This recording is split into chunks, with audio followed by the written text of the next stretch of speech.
The conspiracy theories pushed by MAGA not only reveal how ignorant they are, but shows how broken their movement is. For years, they claimed Joe Biden or Barack Obama were best friends with Jeffrey Epstein, only for that not to be the case for them, but true of Trump. And when they were confronted with that bombshell, they simply moved on, showing how little they actually care. And the same can be seen yesterday when, instead of giving Minnesota families time to grieve over the loss of their loved ones, they immediately went to their keyboards to create a false narrative that immediately backfired after the true political leanings of the shooter was revealed. We are going to cover it all, and I am going to get into how it has completely backfired on MAGA. But first, I want to start with a breaking news update about the manhunt for this shooter, this assassin, and it starts with this article right here. Assassin's wife stopped with gun, cash, and passports. The wife of man suspected of killing a Democratic lawmaker and her husband was detained in a traffic stop, and police discovered a weapon, ammunition, cash, and passports in the trunk of her car. Jenny Bolter was stopped by officers in Minnesota around 10 a.m. on Saturday. Local news KTSP reported, though it was not clear whether the check was a routine stop or planned raid by law enforcement as part of efforts to track down the murder suspect, Vance Luther Bolter, 57. Jenny and 3 relatives with whom she was traveling were detained for 2 to 3 hours while police searched the car and asked questions. Both couples were attacked in their homes, the Hortmans in their residence in Brooklyn Park in the suburbs of Minneapolis, and the Hoffmans at their property in Champlin, North Minneapolis. A manhunt is underway for Vance, who is believed to be traveling on foot and is thought to have left the area, police said at a press conference. The FBI, which is leading the investigation, has offered a reward of up to $50,000 for information that leads to the capture and conviction of Bolter. There is an ongoing manhunt. An investigation by the FBI is taking place to bring this shooter to justice. Lives have been lost, families are in mourning, and what is MAGA doing right now? The party that claims to care about life. What are they focused on?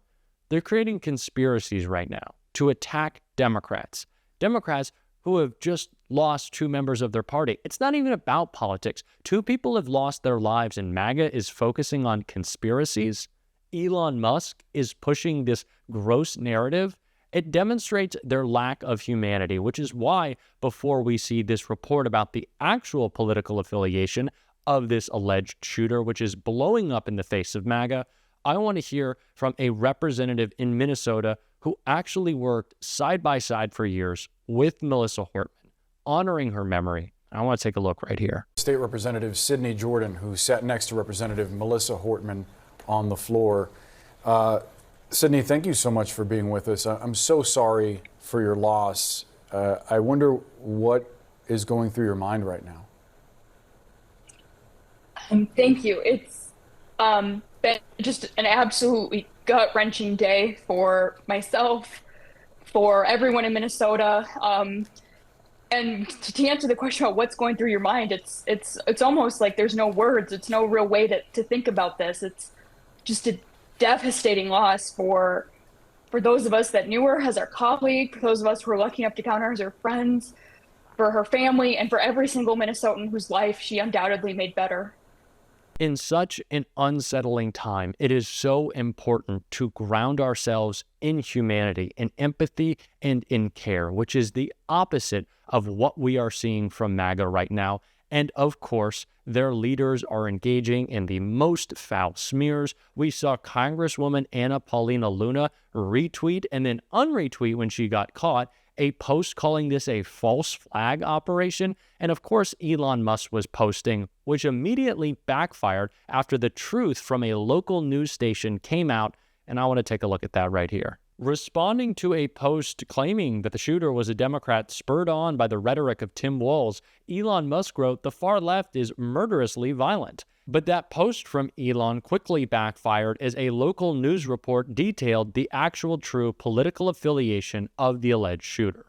We even asked about Mr. Bolter's political affiliations, and David Carlson, once again his roommate and best friend, known him since 4th grade, did say Bolter voted for Trump and that he was a strong supporter, but he hasn't really talked about politics lately. And from what his friend knew, he had no idea that Bolter was interested at all in local or state lawmakers as well. His friend didn't even know the names of the lawmakers who were attacked today. He had no idea, the friend had no idea of Bolter even going to the state capitol. Once again, he never talked about state lawmakers. He was a Trump supporter. He was an anti-abortion extremist. He had lists of abortion providers, of state lawmakers, of Congress members. Ilhan Omar, Tim Walz was on the list of Democrats he wanted to go after. And the claim is that he himself was inspired by Tim Walz. Tim Walz lost a friend, and that's what MAGA is trying to spin up. This is a movement led by Donald Trump that not just encourages violence, but excuses it and then gives it justification. Donald Trump began his presidency, by pardoning 1,500 cop-beating insurrectionists. He constantly speaks about his urge to suppress with violence anyone who will stand in opposition to him. And we wonder why political violence is so common. Months were spent mocking the attack on Paul Pelosi by Donald Trump, by his sons, by his supporters.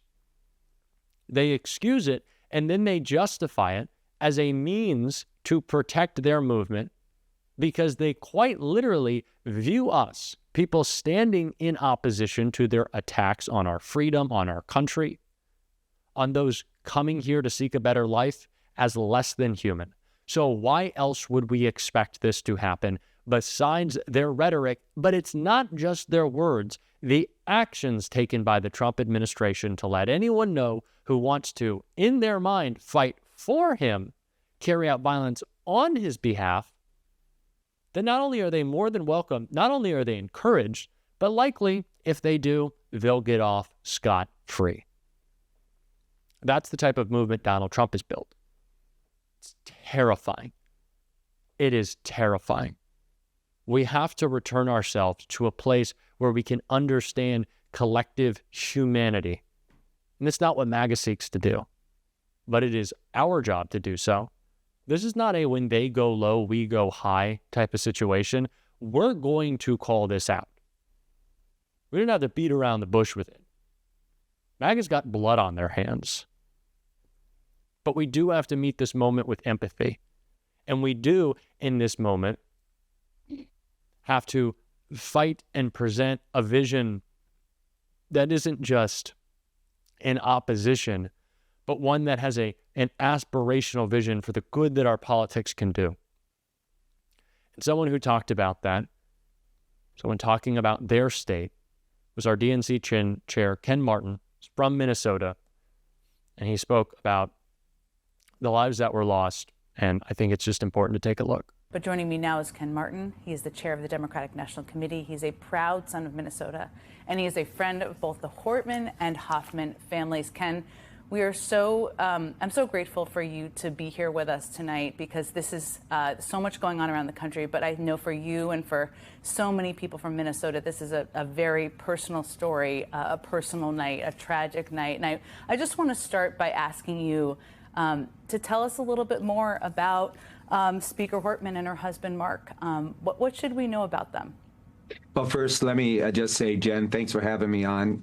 Look, like many Minnesotans, I woke up this morning actually in Kentucky to the news, just getting texts that there'd been a shooting in Minnesota, not knowing at the time that it involved many of my friends, including Melissa Hortman, who I've had the great pleasure of knowing for half of my life. I first met her when I was 27 years old. She was 30. This is in the year 2000. She was running for the state house for the very first time. She was a proud alum of Al Gore's Senate office, and I was working for Al Gore's campaign at the time, and we just became really fast friends during that year.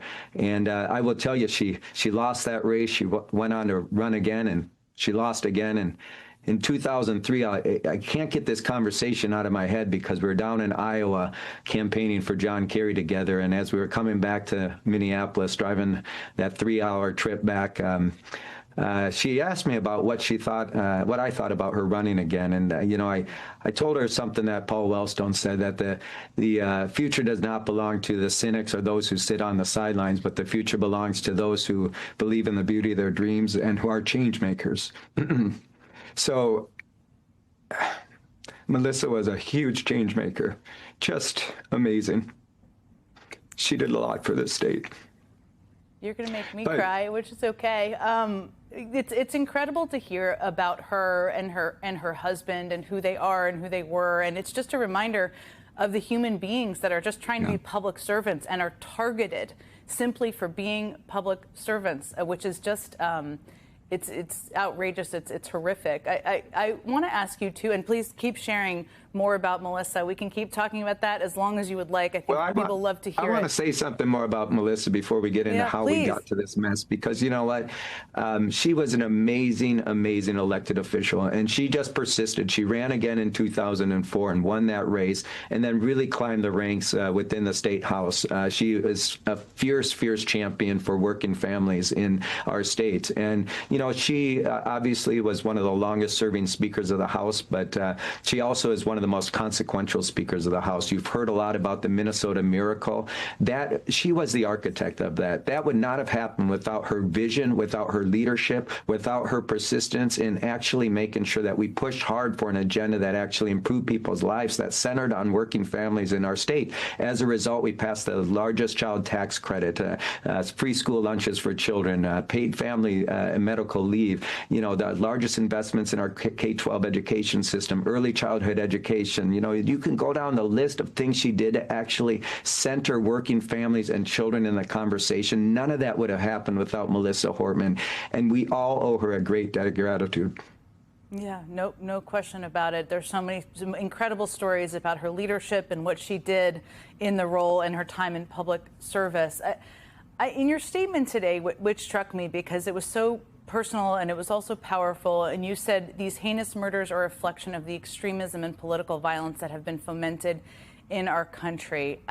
I know we're all asking. I mean, in Minnesota, I know, and across the country tonight, how something like this could happen in America. I said earlier, and I don't know how you feel about this, that I know people keep saying this is not who we are, and I think part of it is this is part of who we are, and we need to talk about how political violence on the rise is something that's threatening public officials across the country. But we have to meet this moment.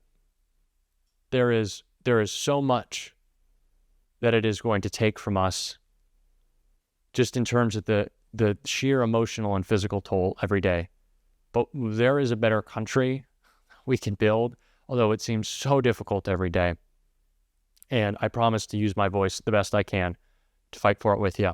And if you want to support that, as always, you can subscribe to this channel. It goes a long way in supporting our work. And until next time, I'll see you soon.